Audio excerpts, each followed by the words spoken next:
In a world where innovation meets tradition, agriculture is evolving like never before. From the latest sustainable farming technologies to age-old practices passed down through generation, agriculture is precious to me. I love the animals. I don't mind getting my hands dirty. I love working. Join us right here on CVM TV every Sunday during news at 7 as we explore the people, the science, and the breakthroughs that are shaping the way we grow, eat, and live. You don't want to miss it. This is Farming Forward.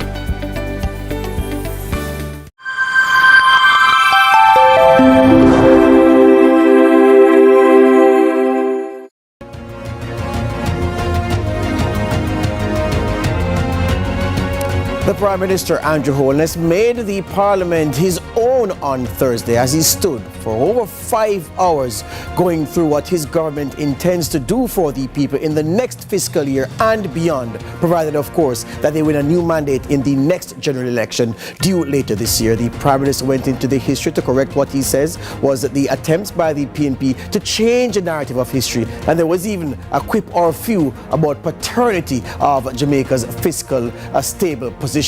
The Prime Minister said a lot, and today I go through with two analysts to find out if the Prime Minister was on point. This is Lead Story on this Friday.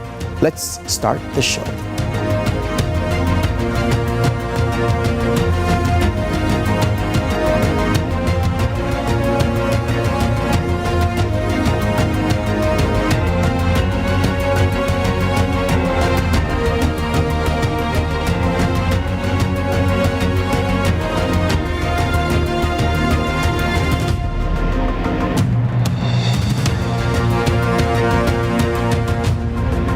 Thank you for joining me on Lead Story on this Friday. It's been a very tough week, a draining week. A lot of work has gone into this week, and a lot of work obviously went into the Prime Minister's preparation for his budget debate on Thursday. A lot of research as well, and giving him the tools, giving him the material to work into what was a marathon presentation. Not his longest. I think in his second year as Prime Minister, after winning his own mandate, there was a speech that was even longer than we saw on Thursday. So the Prime Minister has form where holding the audience captive is concerned. So in case you missed it, what did the Prime Minister say, in essence, as he held court inside Gordon House on Thursday? In a highly anticipated budget presentation, Prime Minister Andrew Holness made several announcements for multiple sectors using the 6 pillars growth framework ASPIRE, which stands for access to economic opportunity for all, safety and security, people or human capital development, infrastructure development, reform of the bureaucracy for ease, speed, and cost of doing business, and economic diversification or new industries. Some highlights from his presentation include the increased loan limit for National Housing Trust contributors and the increase to the minimum wage. Effective July 1, 2025, the new loan cap will be set at $9 million, up from the previous $7.5 million. This change, Holness explained, is part of the government's ongoing effort to improve access to housing for Jamaicans, enabling more citizens to achieve homeownership. Holness emphasized that this increase aligns with the administration's commitment to fostering economic growth and supporting the development of the housing sector. Meanwhile, Holness states that the minimum wage increase represents a 158% rise over 9 years, gradually raising it from $6,200 for a 40-hour work week in 2016. However, these announcements were not the only point of focus in the Prime Minister's speech. He used the occasion to set the record straight on the nation's current economic state, particularly in the wake of ongoing political debates and an impending general election. In a sharp rebuke, Holness addressed the People's National Party PNP, accusing the opposition of trying to distort the historical narrative surrounding Jamaica's economic challenges. Holness did not hold back, calling the PNP the worthless father who is responsible for the economic troubles faced by the country. The DNA test was done. The results are in. When it comes to 15-year-old fiscal discipline, PNP, you are not the father. He pointed to the financial sector adjustment company FinSAC era in the 1990s, highlighting the PNP's role in the financial crisis that devastated many Jamaican families. Holness's remarks targeted the PNP's criticism of the government's handling of the economy. He emphasized that the current administration's focus on fiscal responsibility and structural reforms was necessary to address challenges inherited from past governments. So, did the Prime Minister hit the mark? We discuss on Lead Story. Courteney Lewis for Lead Story. Thank you, Courteney. After the break, Wayne Chen, Antoinette Hamilton.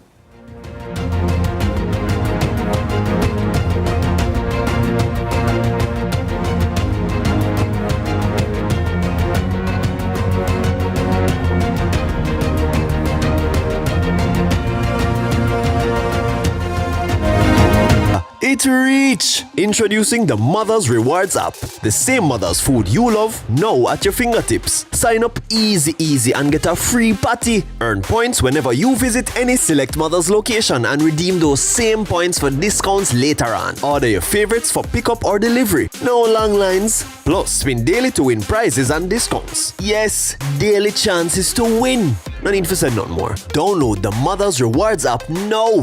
Mothers, loving every bite. Join my private room. Only $1,000 for a grand time. That I know me. We never said that. But who going to believe me? That is correct. $4,350,000. Yes, go ahead. $4 million? I never approved that. Yes, me go doctor tomorrow. So me have to get the money today, no longer. Then no me face that. Me never make no record or beg nobody no money. Deepfakes are AI-generated images and videos made to look and sound like people we know and trust. They're used to spread misinformation, destroy reputations, and are used to commit fraud and scams. Don't fall victim to deepfakes. Protect yourself. For more information, visit broadcastingcommission.org or scan the QR code on screen.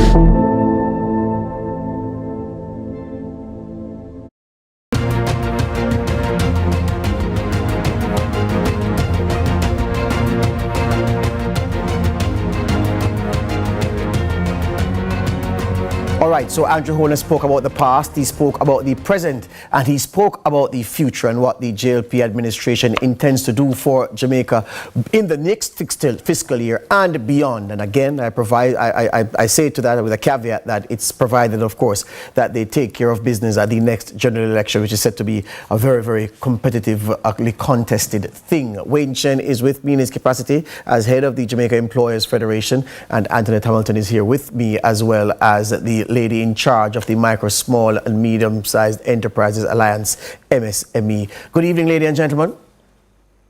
Good evening. Good evening, and thank you for having me. Excellent. Wayne, let me start with you. Is there any other country in the world where an occasion such as the budget debate with the most senior member of government presiding, that paternity fraud is used as the basis for jabs at the opposition? You know, it's one of the better parts of the Westminster tradition that we have adopted. And it speaks to our vibrancy as a multi-party democracy, where playful jabbing across the aisle has been part of our parliamentary tradition. And, you know, personalities have developed. I can recall former members of parliament going at it, the back chat and so on. And it's not much different in the UK, in the mother of our parliament, where during Prime Minister's question time, you'll hear the barbs and so on going. The playfulness and the teasing, I think it's a sign of a healthy, mature democracy. And sometimes it might get a little over the top, but I think it's much better than the alternative. Yeah. Antoinette Hamilton, substantively what you heard from the Prime Minister, of course, you are laser focused on the people you represent, and we have to accept that. But of course, you're a Jamaican, and there are things that will affect you, make your life better, or not make your life better. I want you to respond to me first in your professional capacity. Did you hear anything that suggests a brighter day for the people you represent? Well, certainly the investment in infrastructure rural development, the roads, the water. I think also the increases in the changes around the NHT, because our entrepreneurs are also dreamers, and so they want to own homes as well. So Yes. those definitely were stand-up points. And so to the joke, I think that was a good comeback in terms of the paternity. I like it. Yeah. Yes. Jacket made its way to Parliament bigly. Wayne, substantively again, the Prime Minister spent a lot of time dealing with trying to correct the past and trying to set the record straight. There's a former Prime Minister who did that recently to controversial effect. But Holness dealt with the history, dealt with those things in the present and the future. Overall, and it was a very long presentation, did he deal with adequately the areas that Jamaicans would have expected their Prime Minister to speak to them upfront about, especially in an election year? I would frame it this way. And I have to put it in a bigger context. I put it in the context of the budget that was read a few days ago by the Minister of Finance. I put it in the context of the fact that we're in an election year. I put it in the historical context, which he tried to frame, and we may have disagreements here and there, but it's important that we learn from the past. I went back 30 years to see what a budget would have looked like. 30 years ago, over 60% of the budget would have been consumed with debt servicing. 20 years ago, and I look right back at the 95-96 budget. I look back at the 2005-06 budget. 60%, over 60% debt servicing. 2015-16, 52% debt servicing. This year, it's going to be in the low 20% region. It's a huge accomplishment. And what I look for is, are we going to squander the fruits of the sacrifice of Jamaicans? Because we have gone through a decade of fiscal compression and fiscal management.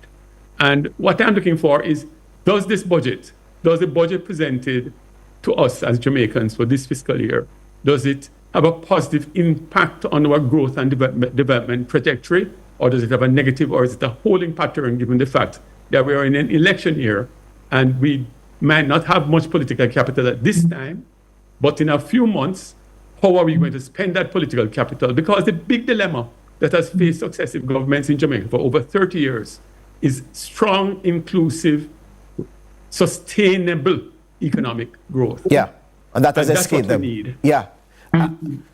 Antoinette, pivoting from what Wayne said, did you get the impression that there is every intention to maintain the discipline in the details of what the Prime Minister said? I know that in the headlines he says that the JLP administration intends to hold the discipline, but in the details of how he's going to fund various initiatives, the initiatives that are being introduced, did you see in the details a clear path towards maintenance of the disciplined path that we've been on over the past several years?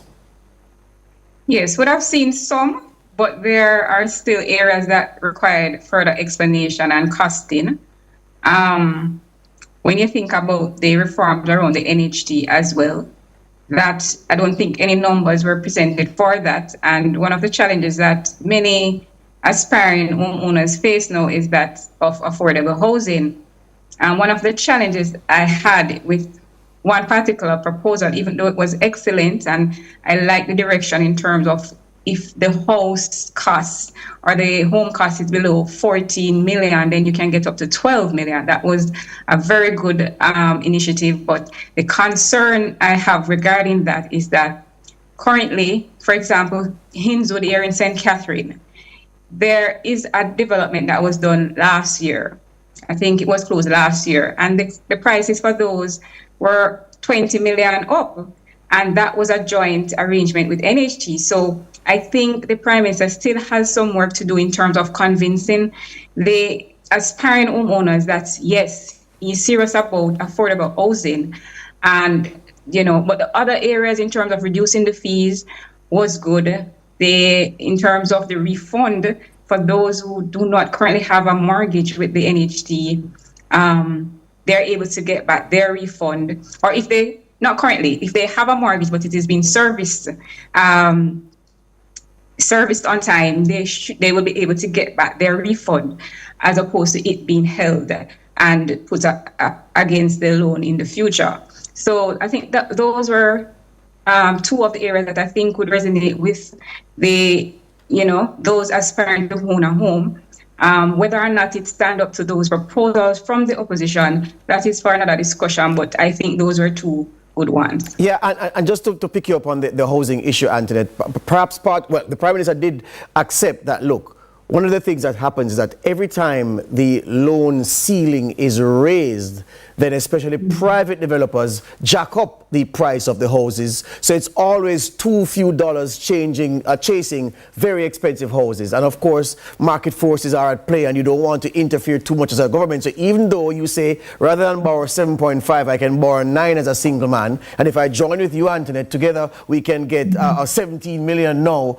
It still is going to be in a context, in an environment where the developers are pushing up the price of the house all the time because they realize that we have extra capacity to get a loan to access the house. And this is not good, and this is something that governments have not found a cure for just yet. I think the HAJ has a significant role to play here because, as you rightfully say, the private investors, they are there to make the most profit they can. Yes. And so they will jack up the price. So HAJ has a significant role to play in terms of their involvement in these developments to balance the cost of these housing. So yes, as I did say, that was a good initiative, but where the proof is in the pudding,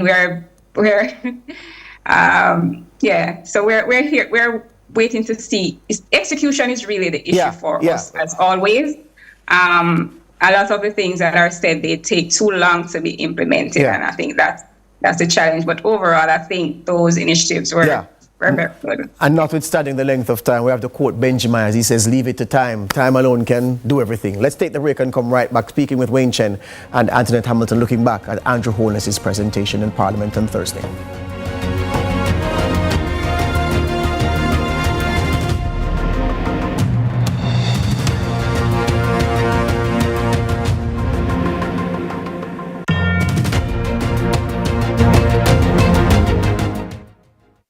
Your electrical needs, visit ABC Electrical Sales. We've got everything, stocking top brands like CNCs, Philips, and Allen Bradley. We guarantee quality and reliability.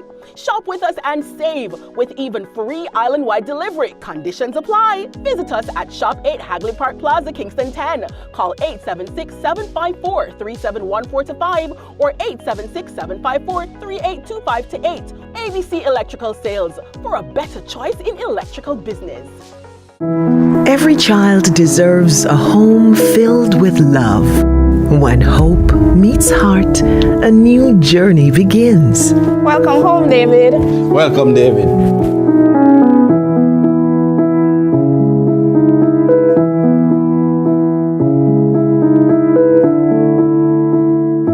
Make it your own.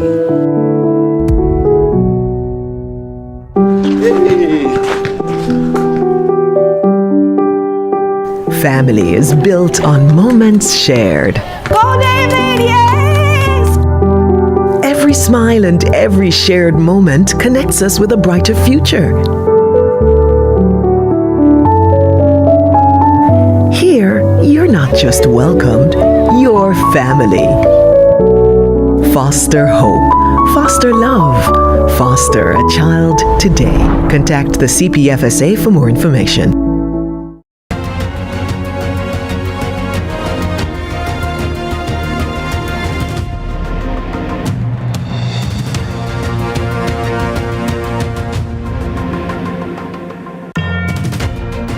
Welcome back. Looking at some of the highlights of the Prime Minister's budget presentation. I say some because there were several things in it that are worth a treatment on their own, but of course we don't have all the time in the world. Wayne Chen, just looking at social media and seeing how people have been reacting to some of the big points made by the Prime Minister on Thursday, a lot of chatter has started around the issue of the fees and the length of time that you can register your motor vehicle and all that. So I want to hear you on the range of proposals. rules. New vehicles, brand new vehicles, you can register that for 5 years. If your vehicle is 10 years or younger, you have a longer time to register than you currently now have, still with the annual facility remaining in place. Do you think this will make a huge difference?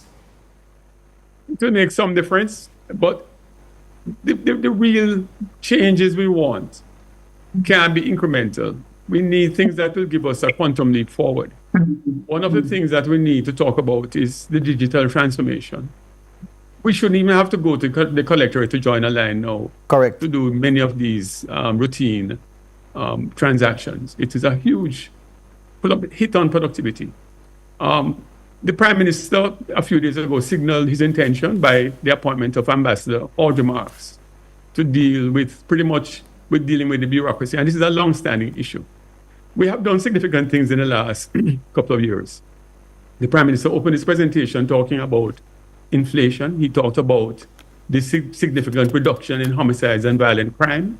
He talked about many of the new infrastructure developments. I mean, I am particularly excited by the Montego Bay Perimeter Road. Yes. Because Montego Bay, I have stopped visiting Montego for the very reason that traffic is so horrendous in that town. And I can only imagine the impact it has on economic growth and productivity. So these are things we have called for a long time. I note a big part of his speech was spent talking about how to make housing more affordable. Yes. I will note that none of the proposals are really a significant impact on the consolidated fund. Yes. Because the National Housing Trust belongs to the contributors. Yes. So it's a nice way, and it's a skillful way, I will say, politically, of addressing a need without damaging the fiscal program. Similarly, the other goodies that I would point at, they've raised the minimum wage again, something that is a nice one to have out there because it will impact a large segment of our working people, but it doesn't necessarily affect the fiscal program. And Antoinette, I want to hear you on that. The minimum wage is lifted from $15,000 to $16,000. Every time the minimum wage is raised, I realize that so many Jamaicans don't understand what the minimum wage is, but we do. So I want to hear your reaction to the latest increase. Well, definitely the public would enjoy that one. You know, whenever there's an increase, they appreciate it.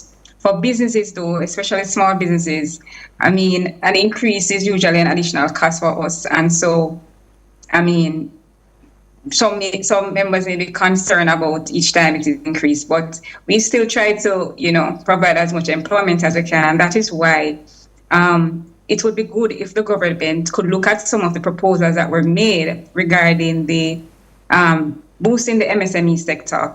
May not have been made by the government side, but definitely as it relates to the 2-year tax exemption and removal of tax exemption on corporate income tax for new businesses. Yes. The removal of the DBJ fees to see if they, given that they have the capacity now to make decisions right now, if they could even look at implementing some of those, because I believe that, as Mr. Chen would have said, we need quantum leaps right now in terms of the direction of economic growth and development. So the initiatives, yes, while they may be small and direct, and that is what we have been supporting, direct initiatives that will directly impact the members immediately.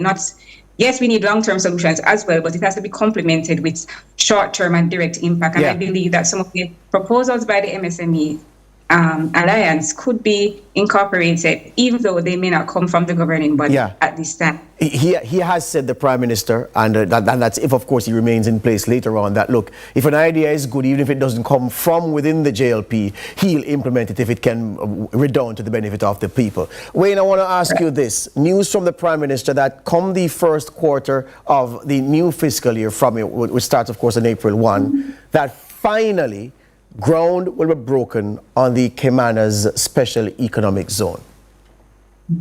No, it's terrific. Let me tell you, when I was a youth, I would listen to economists at UWI talk about rural-urban drift. And there was a reason why we would have had concern in Jamaica from the 1940s going onwards. And it's the huge rise of informal settlements. Some people used to call them slums around our urban areas. There's no doubt that the orderly development of our urban spaces gives the opportunity for the greater concentration and efficiency of services. That is what the city does. The orderly development of the Caymanas lands, the orderly development of an urban corridor, and I like to say from Maypen to Kingston. Yes. Is something that will certainly boost Jamaica in terms of our efficiencies, quality of life, the ability to deliver education, health, and other services, the efficiency of transport. What I want to see going forward is our longer-term planning now, something that will hold our grandchildren.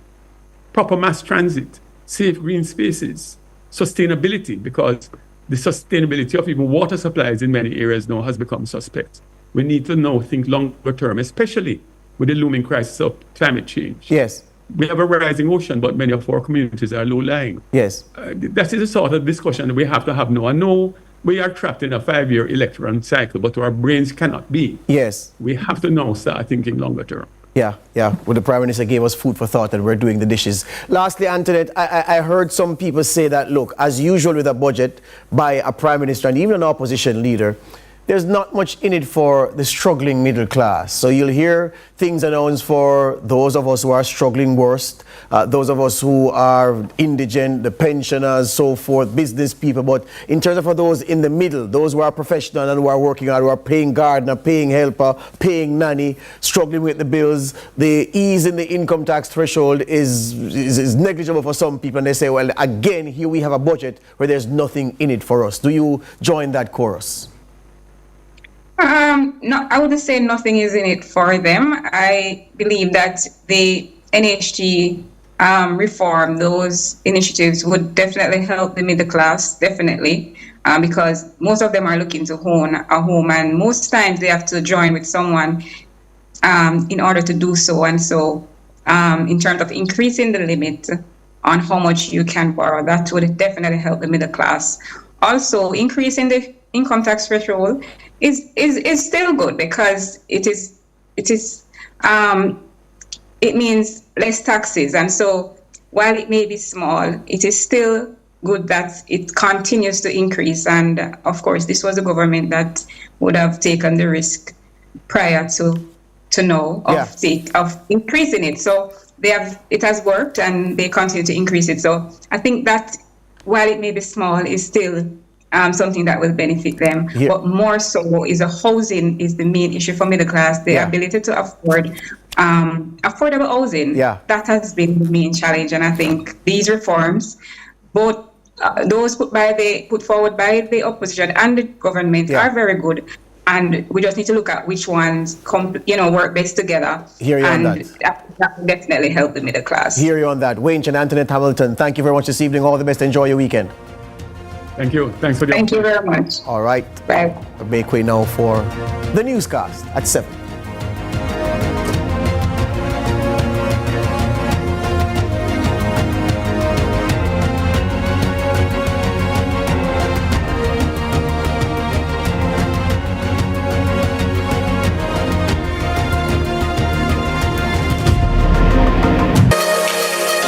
Rise with sunrise. Miss Kitty and Dennis are back in business. Your Monday begins with a budget breakdown with Carlton. Then we head to the kitchen for breakfast is served. It's off to the field for your JPL preview, and we'll wrap things up with a Women's Month highlight. You've never seen a sunrise like this.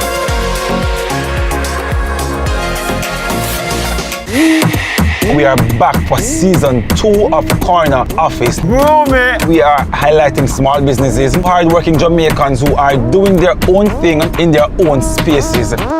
Before, from the latest sustainable farming technologies to age-old practices passed down through generation, agriculture is precious to me. I love the animals. I don't mind getting my hands dirty. I love working.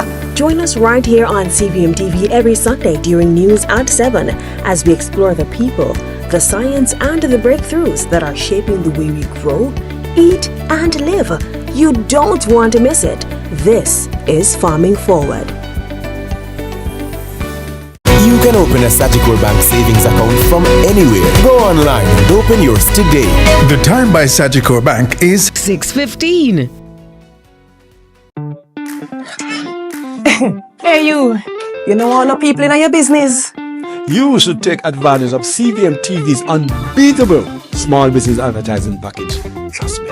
And get your goods and services in front of your customers today. For $150,000, you get a high-quality professional commercial. Plus 20 prime-time commercial spots. That's massive exposure at a fraction of the cost. Including on the #1 morning show in Jamaica, Sunrise. So don't wait. Call us on 658-208-5377 and see your business goals happen right here on CVM Television.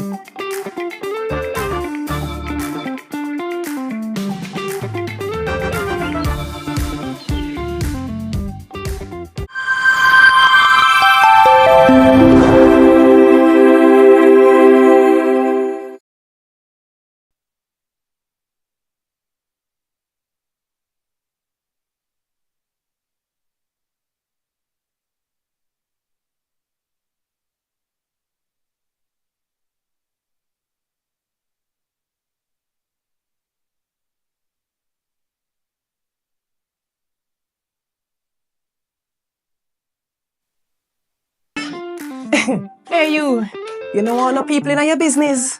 You should take advantage of CVM TV's unbeatable small business advertising package. Trust me. And get your goods and services in front of your customers today. For $150,000, you get a high-quality professional commercial. Plus 20 prime-time commercial spots. That's massive exposure at a fraction of the cost. Including on the #1 morning show in Jamaica, Sunrise. So don't wait. Call us on 658-208-5377 and see your business goals happen right here on CVM Television.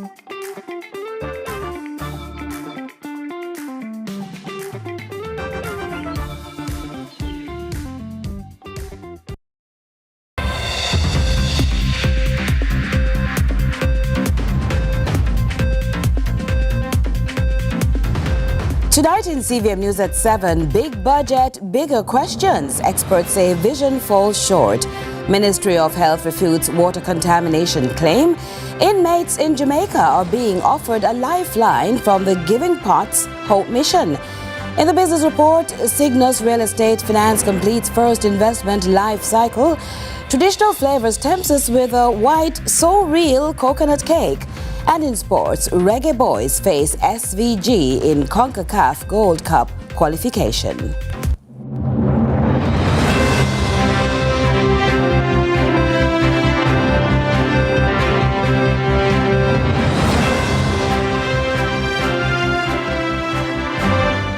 Hello from Kingston, Jamaica. This is CVM News at 7 for Friday, March 21, 2025.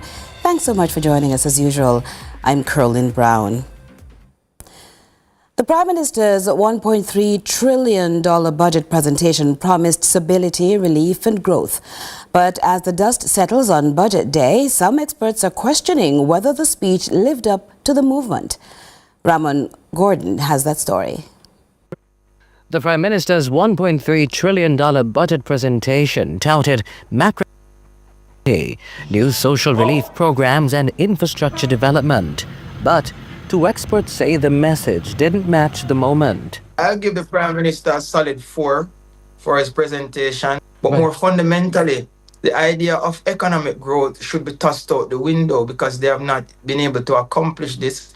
And we should all be thinking about, instead of minimum wage, we should be thinking about how can we maximize the potential of our people so that they can get the maximum wage for their ability. The minimum wage is set to increase from $15,000 to $16,000 weekly in June, a move the government says is meant to ease cost of living pressures. But Dr. Horton says it still leaves many Jamaicans below the poverty line.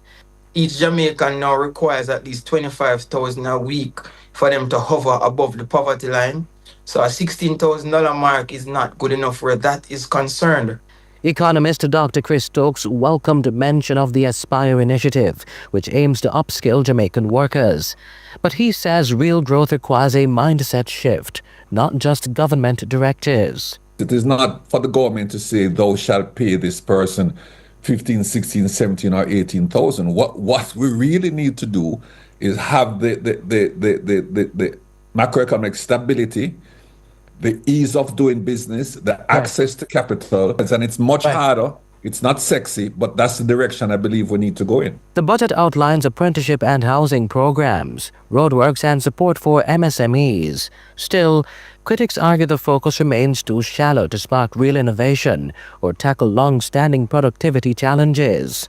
More than 55% of the population face some sort of food deprivation, can't find 3 meals a day, etc., which means that we have created a class of working poor. And I'm not seeing where the platform is being laid that values the potential of our people. The same Jamaican who is struggling here is going overseas and becoming very wealthy and contributing to other economies. And we just don't have the structures to support it. We're still trying to be something else. And I think if we embrace who we are, we will do very, very, very well. The budget debate continues next week. Ramon Gordon for CVM News. And the Prime Minister also announced a significant increase in National Housing Trust loan limits, making it easier for more people to afford a home. Additionally, new measures are in place to cut costs and streamline processes, not just in housing, but also in the transport sector. Courteney Lewis picks up with the details. Jamaica's housing solutions are expanding as the Prime Minister announced a multi-million-dollar increase in loan limits for National Housing Trust contributors. Come July 1, a single borrower can access a loan of up to $9 million, an almost $3 million increase since 2023. The combined maximum loan limit will be increased from $15 million to $17 million.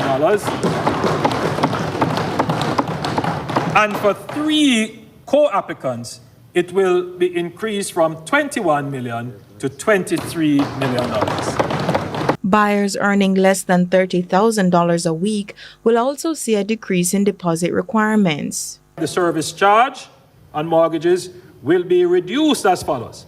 For prospective mortgagors who earn $30,000 or less each week, their service charge will be reduced from 2% to a loan will be reduced from 2% of the loan amount to 0. Yeah, so if you earn $30,000 or less, no interest. More accessible housing grants of up to $3.5 million are also in the works for lower income earners.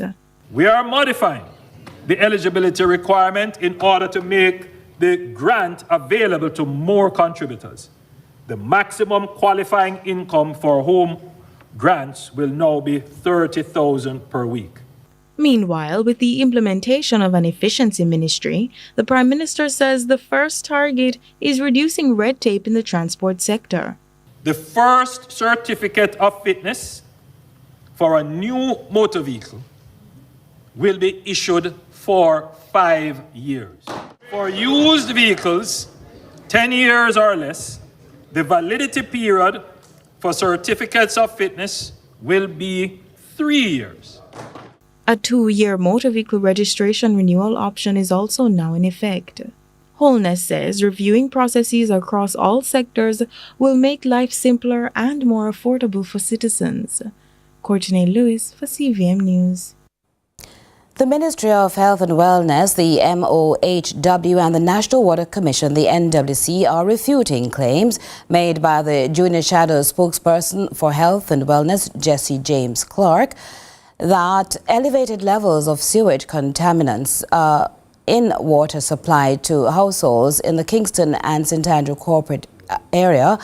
We have more in this report from Adrian Williams. The Ministry of Health is dismissing the opposition Junior Shadow Spokesperson for Health and Wellness, Jessie James Clarke's suggestion that contaminated water might be running through residents' pipes. The Director of Environmental Health at the Ministry of Health, Michael Williams, says inspectors frequently test the water quality across all 14 parishes. Through Wednesday, public health inspectors collect water quality samples. We do chlorine residual, we do bacteriological analysis every week for the year. As far as we are aware, we don't have issues in terms of water quality for the Kingston, the NWC supplies in Kingston and St. Still, Clarke wants people to be vigilant. I just want to advise all persons in Kingston and St. Andrew to ensure that you boil your water that you're receiving in your pipe, because the NWC is currently experiencing poor water quality in a lot of the areas that are currently being served. But the NWC emphasized in a press release that due to the constant monitoring and testing of water being distributed, they have not had reason to issue advisories for boiling water. Adrian Williams for CVM News. To stay with us, CVM News at 7 will continue right after this.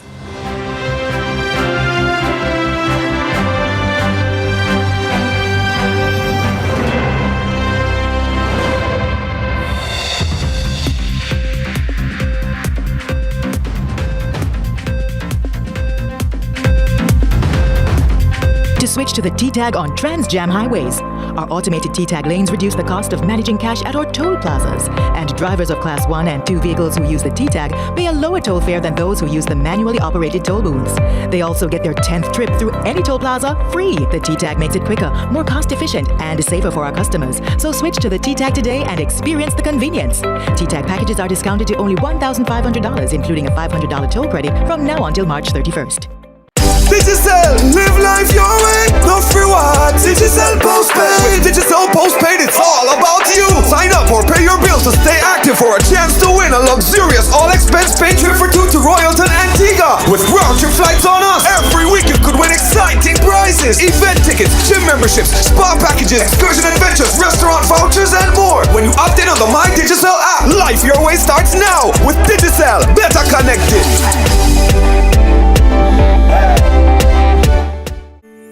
In a world where innovation meets tradition, agriculture is evolving like never before. From the latest sustainable farming technologies to age-old practices passed down through generation, agriculture is precious to me. I love the animals. I don't mind getting my hands dirty. I love working. Join us right here on CVM TV every Sunday during news at 7 as we explore the people, the science, and the breakthroughs that are shaping the way we grow, eat, and live. You don't want to miss it. This is Farming Forward.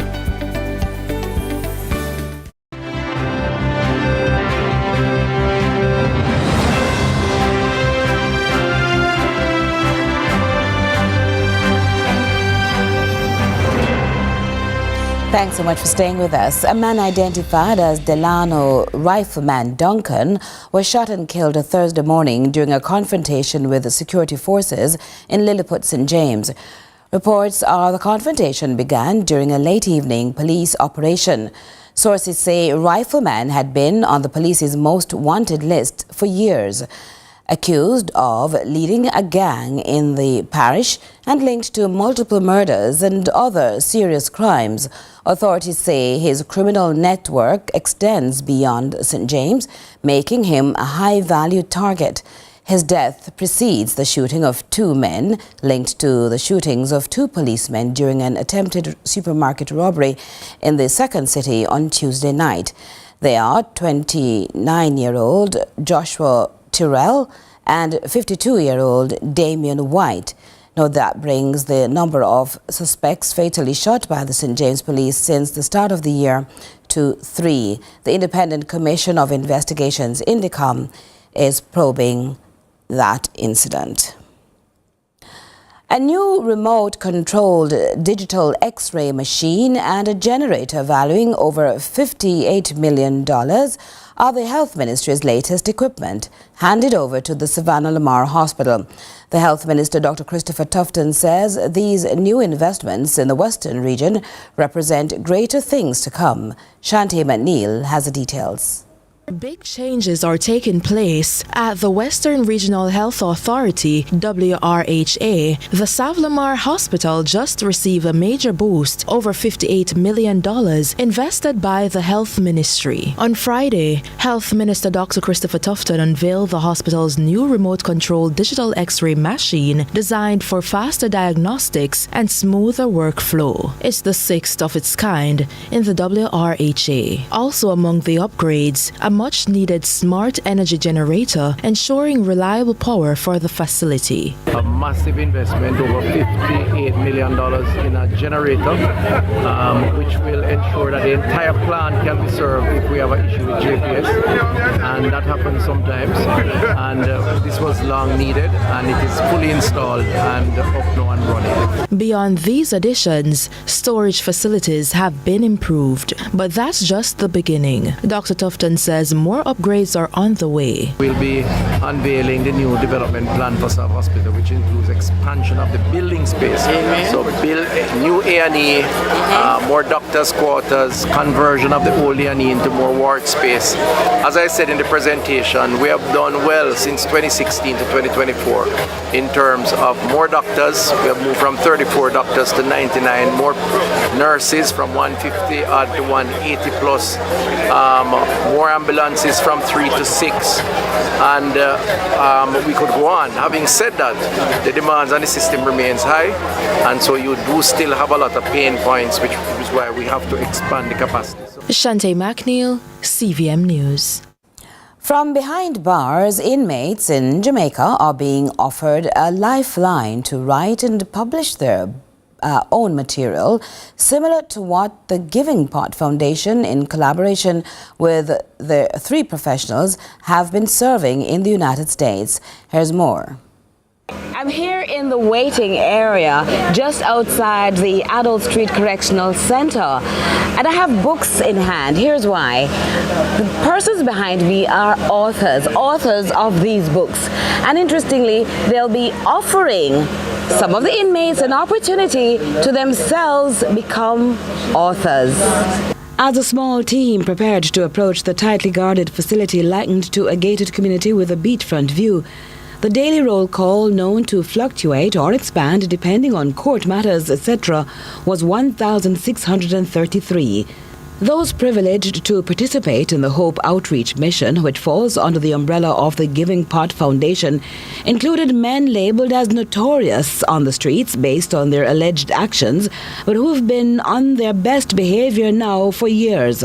Like the chance to change seized by the author of When a Man Loves, Pete Kennedy, who grew up in a community close to the Tar Street Adult Correctional Center, migrated to Chicago, and as he put it, walked on the wrong side of the street.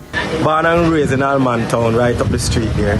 Beanie Man sing a song say, man fi have enough girl and girl in a bungle. Him say, girl from Rima and girl from Jungle. And if you know down and where Almantown is, all of those were a tune store away from me. And I took that song and it became my life. Whereas we know in Jamaica, we all want to have this multiple women thing. It doesn't work. So I'm happy though that I don't have multiple kids outside of the household. Them all under one household, so I'm thankful for that. But as a youngster, I live that motto of man fi have enough girl. So again, it's an art. Now this is the thing being, man, let's be very clear. But without guidance and leadership, those are the things that leads the young men astray. When them do have no guidance, that's when the songs that are talking violently leads them astray, because they do not have a father figure to say, hey, you can dance to it, but you can't live it.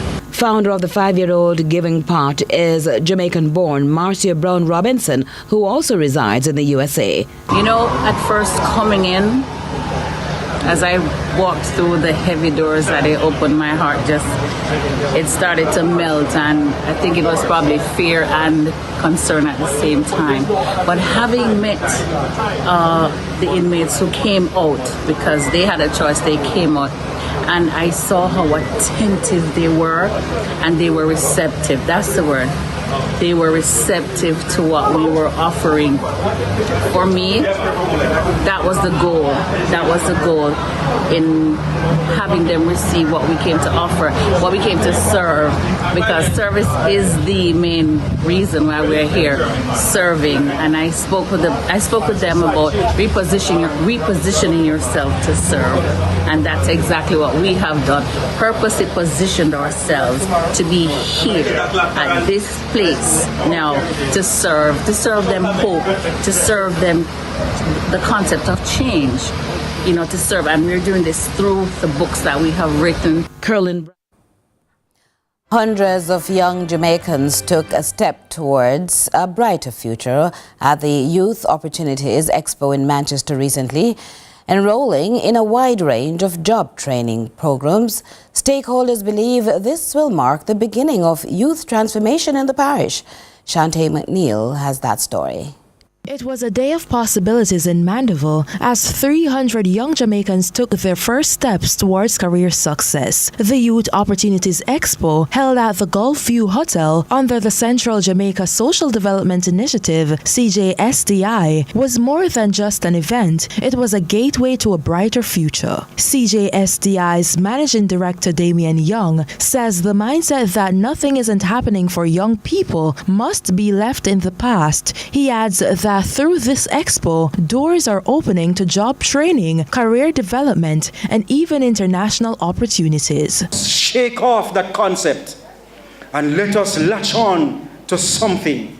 I want you to consider doing the nail tech program, if you like. I want you to consider doing the butchering program, if you like. I want you to consider doing the customer service program, or the, what's that food one called again? The commercial food preparation program, and the other host of them. Under the theme, Time for Boss, Time for Grow, Time for Prosper, 5 students were awarded scholarships to further their training, putting them one step closer to meaningful careers. The JLP caretaker for Manchester Northwestern believes this is just the beginning of real transformation in Manchester. We need the country to know that soon and very soon, coming out of Manchester, are going to see some really, really mighty people. Some people who are going to be awoken to their true possibilities and potential. In his passionate address, he challenged Jamaica's youth to push past fear, embrace opportunity, and unlock their full potential. I want us all to be liberated from ever harboring any more doubt or fear, comes what may.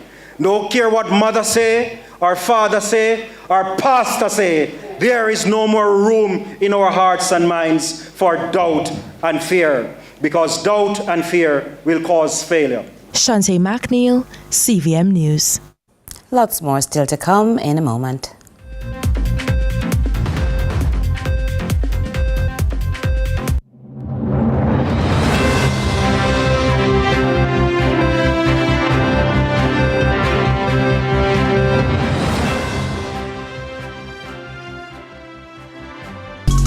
Pepperoni, Hawaiian, chicken chunks, vegetarian. There's no pressure to choose with Pizza Hut's amazing 4. You get 4 juicy flavors with one less choice to make.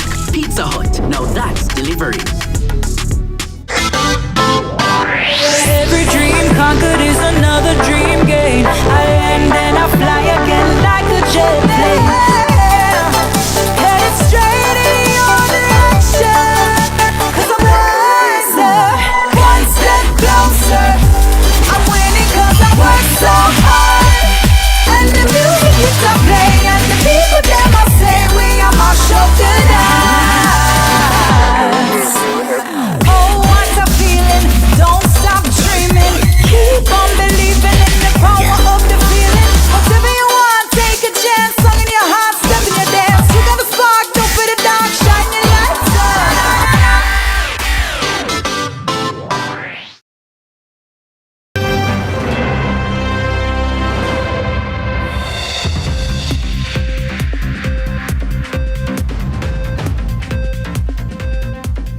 As we welcome you back, it's time for the Business Report with Joel Crosskill. Lots to share with you in the Business Report today, emerging from the 3rd annual general meeting of Cygnus Real Estate Finance SRF, where we were afforded oversight of the performance of the entity, established in 2019, having now completed its first investment life cycle in net profit. Beresford Gray, President and CEO of Cygnus Capital, admitted that there were challenges along the way, as Cygnus's philosophy of creative investment solutions was tested. 2024 was a remarkable year for SRF. There were quite a number of milestones that were hit. The first and foremost was the end of the first development cycle. And the significance of that is that it allowed the business to prove its thesis, prove its strategy, i.e., can SRF function as a what you call a ground-up investment, real estate investment company? For me personally, one of the most important realization for SRF over the last 4 years is the ability to exit. Nonetheless, EVP of Cygnus Capital Jason Morris announced that Cygnus had exceeded initial expectations. Shareholders are the number you really need to identify is shareholders gave Cygnus Real Estate Finance about 4.7 billion Jamaican dollars in equity, in investments, right? So over the first 5 years of SRF's existence, the return on average equity, which is one metric that you use to measure performance of capital that has been invested, was 19.15%. In other words, SRF generated an average return on shareholders' equity of 19.15% over the first investment life cycle. In very simple terms, over a 5-year period, you could say we have almost 2 times or 2x the investment capital that investors have given us. The Chief Investment Officer also explained exactly how the capital has been deployed. What have we been doing with the money? So we have deployed 15.49 billion Jamaican dollars into real estate assets, into the hard economy, into the real economy, into creating jobs, into putting up structures on the horizon that you can go and feel, touch, taste if you so desire, etc. It's real, right? It can't disappear. You can go and touch it and see it and feel it. And thus far, over the first investment life cycle, we have actually gotten back $6.47 billion. In other words, this is not a figment of our imagination. We are not deploying capital and can't get back the money, right? But remember that this is real estate. It's an illiquid asset class. So you invest your money day one. It takes quite a while for the value to be unlocked, and then you collect the money at the back end. However, as the Cygnus team describes its vision of the second investment cycle, there are additional opportunities that are being pondered. We are doing a lot of things, but if you want to simplify it, it's 3 things that we're doing. One, we're executing on Lake Spend, which is 55 acres. It's an industrial property, it's huge, it's massive, massive opportunity. I don't need to say any more than that. When we have additional information, we'll share it. That's one. 2, Mammy Bay, 14 acres, beachfront. We continue to execute on that.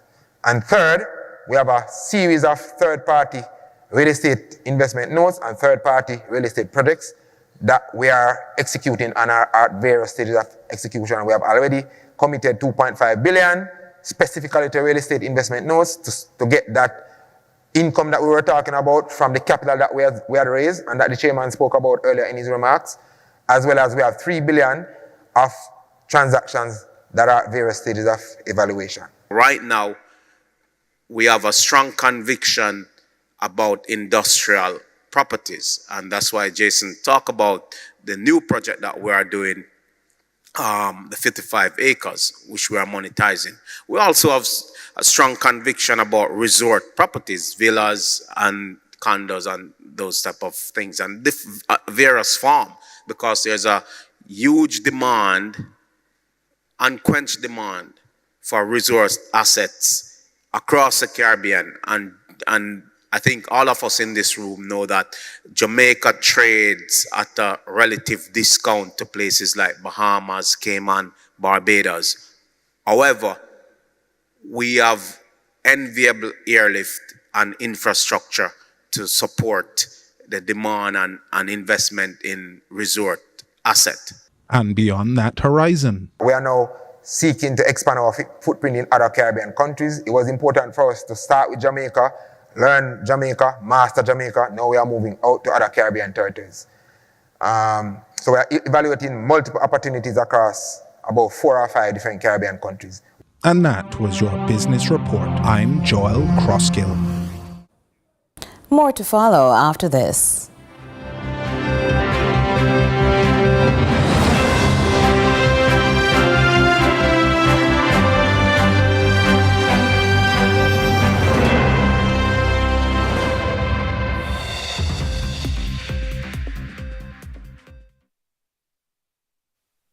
crunch you want with KFC's popcorn chicken.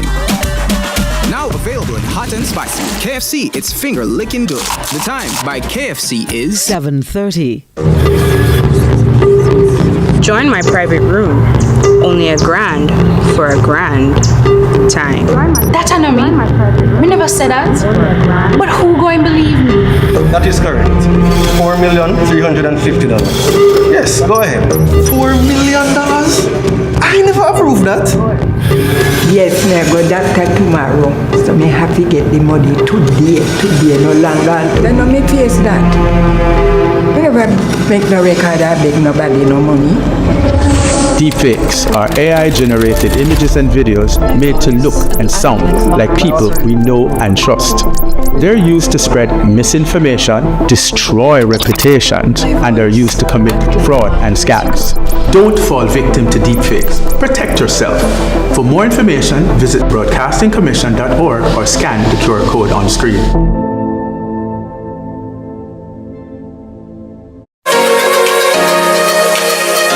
Rise with Sunrise. Miss Kitty and Dennis are back in business.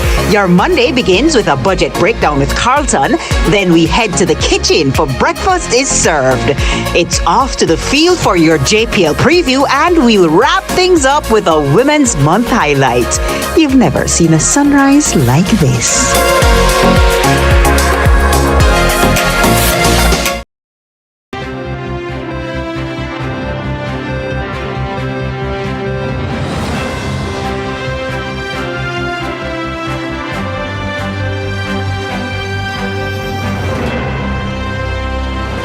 So glad you stayed with us because we're going to go back to Jay Forrest to see what's so real about her traditional flavors.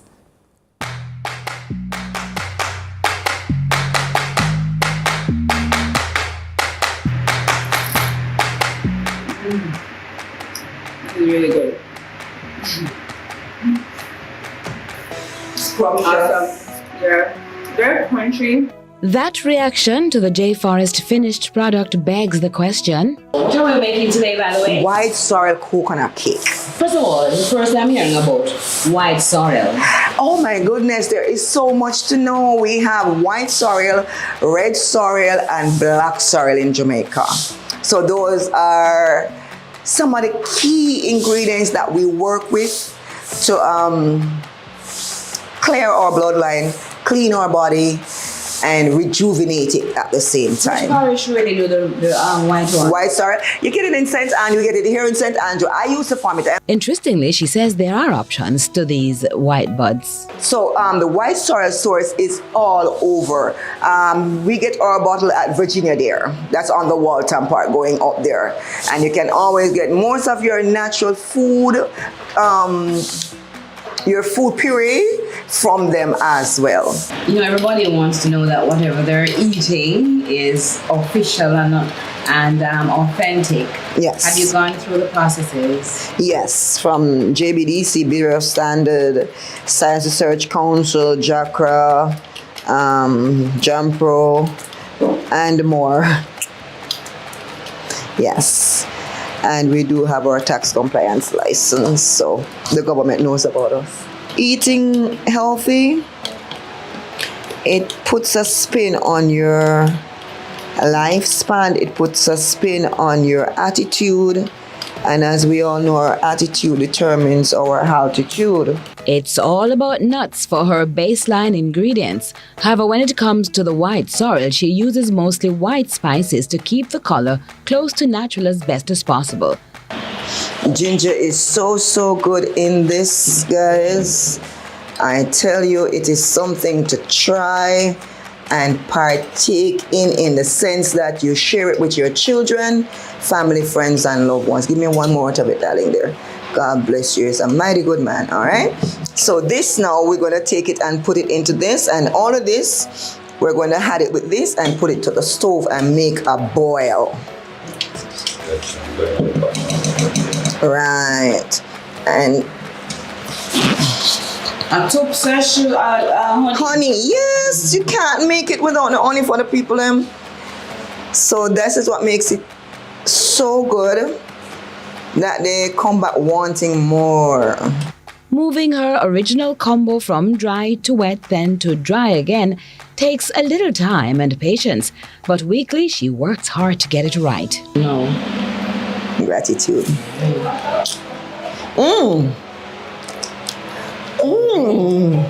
Yum, yum. This is where the taste buds of the neighbors, nosy or not, are teased, as the aroma of traditional flavors cannot be kept a secret. The longest process is the last, after molding, as it can take up to 3 hours before they are ready. She says currently J Forest serves red and white coconut sorrel cakes, lemon flavored, plus coconut cakes with spirulina and rosemary. The company also does lots of juices, again with nuts such as tamarind with turmeric and spirulina, cayenne pepper, and the latest, the black sapote fruit.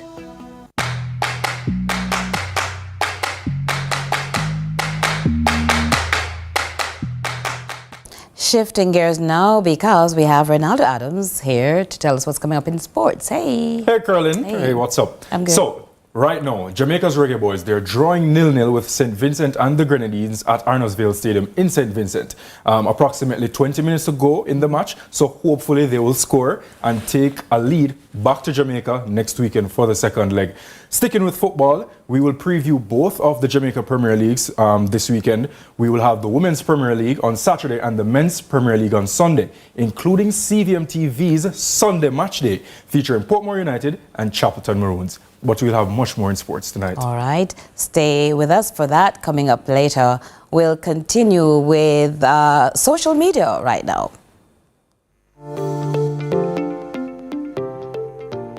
So, what have we found in the comments section today? Prime Minister Andrew Holness announced a 6.7% increase in the national minimum wage during his budget presentation yesterday. Starting June 1, the minimum wage will move from $15,000 to $16,000 for a 40-hour work week. Here are some of your reactions. At Courtney Mac Post, minimum wage is the lowest an employer can pay his workers. It doesn't mean you should settle for minimum pay. At Calvin Hamilton Shares, am I reading correctly? $1,000 increase for minimum wage workers? That's an insult to the hard-working minimum wage workers. At Edward Smith adds, a rise in the minimum wage can have both positive and negative effects on a country's economy. At Asha Kennedy comments, 20 grand it for day, this not frighten me. At Trace Ingram writes, get a skill or education and qualify yourself to earn more, or get more than one income. Why put yourself at the bottom then blame the government? At Rico Watt says, still not good enough. Cost of living is way too high. And that's what's trending online today. Continue to share your thoughts with us on X at CVM TV and CVM Television on Facebook. I'm Courteney Lewis. Thanks, Courtney. Stay with us now. Sports is up right after.